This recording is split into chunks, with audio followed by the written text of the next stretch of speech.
欢迎观看老爸的时光。很久没有分享苏式糕点了，那今天就分享一款中国风的这种菊花酥。基本上大部分的苏式糕点前期的步骤都是一样的。这一步先从制作开始，把材料的准备放在后面。首先这一步在案板上撒上少许的干面粉，把包好酥的小剂子放在案板上，轻轻的一按，用擀面杖给它擀开。擀成一块牛舌状之后，给它卷起来，然后再擀开，再卷起来。那这样这一块面团就开好酥了。把这块面团就像擀饺子皮一样，擀成中间厚、两边薄的面皮。取过来自己喜欢吃的馅料，这里准备的是枣泥馅儿。把这个馅料的大小按照1:1包进面皮里。往期的视频也是分享了很多制作的馅料。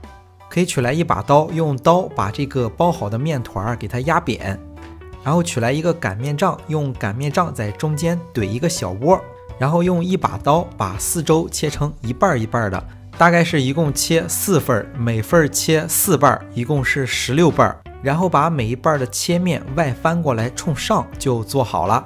这种糕点算是最简单的糕点的做法了。那我把往期制作馅料的视频链接放在留言区，大家可以参考一下。取一个鸡蛋黄给它打散，在中间刷上一点鸡蛋黄装饰一下。烤箱的温度设定是先把烤箱预热到上火180度，下火180度，放在烤箱的中层烤15分钟左右就烤好了。烤的时候注意多多观察，根据自己的烤箱的情况进行微调。做这种苏式糕点它的配料基本上都是一样的，所以会的朋友这期视频已经结束了，不会的朋友可以看一下是怎么配料的。油面的配料是150克的中筋面粉，就是家里最普通的面粉，加入40克的食用油，然后再加入80克左右的清水。把这3种材料给它揉成一个光滑不沾手不沾面盆的面团。这个面团成型以后可以多揉一小会儿。那揉好之后，把这个面团包上一层保鲜膜，让它松弛大概30分钟。油酥的配料就更简单了，150克的中筋面粉，加入75克的食用油，揉成一个柔软的油酥小面团。这个油酥小面团如果揉出来特别的稀，可以适量的添加一点点的面粉。面团松弛好之后，把面团分成小剂子。那准备的这份食材呢，大概能做10到12个。按照家用烤箱32升左右的小烤箱，大概是烤2盘。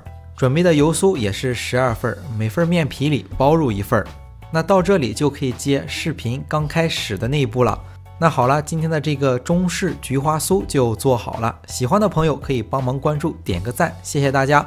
为了方便大家去记视频中所需要的材料和时间点也备注在了视频下方的备注栏。